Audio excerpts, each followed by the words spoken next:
Titanic জাহাজে যাত্রী সংখ্যা ছিল 2230 জন, জীবিত উদ্ধার হয়েছিল 706 জন, ডুবে প্রাণ হারায় মোট 1524 জন যাত্রী। টাইটানিক মুভিতে দেখা যায় অধিকাংশ যাত্রী পানিতে ডুবে মারা যায়, কিন্তু মুভির হিরো জ্যাক বরফ শীতল পানিতে 0 ডিগ্রি তাপমাত্রার কারণে মারা যায়। একজন দর্শক যখন মুভিটি দেখে তখন তিনি জ্যাকের মৃত্যুতে যতটা শোকাহত হন, জাহাজের অন্যান্য যাত্রীদের জন্য তার ততটা শোক হয় না। তখন দর্শকের অবস্থা হয় এমন যে সব মরে যাক তবুও নায়ক জ্যাক বেঁচে থাক। কখনো কি নিজেকে প্রশ্ন করেছেন কেন এমন হলো?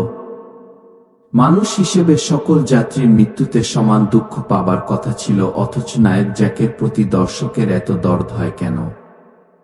জ্যাক একজন জুয়ারি, মদ্যপ, ধূমপায়ী, অশ্লীল ছবি অঙ্কনকারী, সর্বোপরি জ্যাক একজন ব্যভিচারী। এত কিছুর পরও দর্শকের কাছে জ্যাকের জীবন অন্যদের চেয়ে বেশি মূল্য রাখে কেন? উত্তর খুবই সহজ।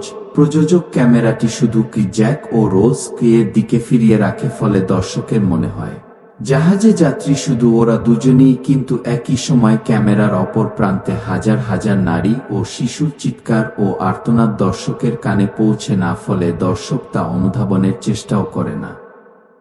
আমাদের প্রাত্যহিক জীবনও এমন। আমেরিকা, ব্রিটেন, ফ্রান্সে সামান্য ককটেল ফুটলেই মিডিয়া তা কয়েক সপ্তাহ হাইলাইট করতে থাকে, কিন্তু একই সময় এই মিডিয়ার অপর প্রান্তে আফগানিস্তান, ফিলিস্তিন, ইরাক, সিরিয়া, লিবিয়া, ইয়েমেন ইত্যাদি মুসলিম দেশে প্রতিদিন শত শত বোমা ফেলা হচ্ছে, হাজার হাজার মানুষকে পুড়িয়ে হত্যা করা হচ্ছে। তাদের মর্মভেদী আর্তনাদ আকাশ বিদীর্ণ করে, আর সে পৌঁছে যায়, শুধু পৌঁছে না, আমাদের কর্ণকুহরে।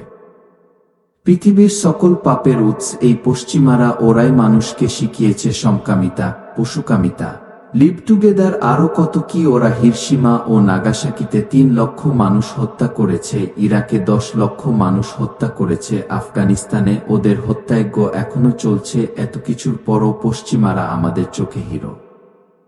টাইটানিক ডুবে যাক, হাজার হাজার যাত্রী মরে যাক, জ্যাক ও রোজ বেঁচে থাক। যে আমার স্মরণ থেকে বিমুখ হবে, অবশ্যই তার হবে সংকীর্ণতাময় জীবন, এবং আমি তাকে কিয়ামতের দিন অন্ধ অবস্থায় উত্থিত করব। সূরা তাহা 1-2-4। ভিডিওটি ভালো লাগলে ফেইজুল খান পেজটি সাবস্ক্রাইব করবেন।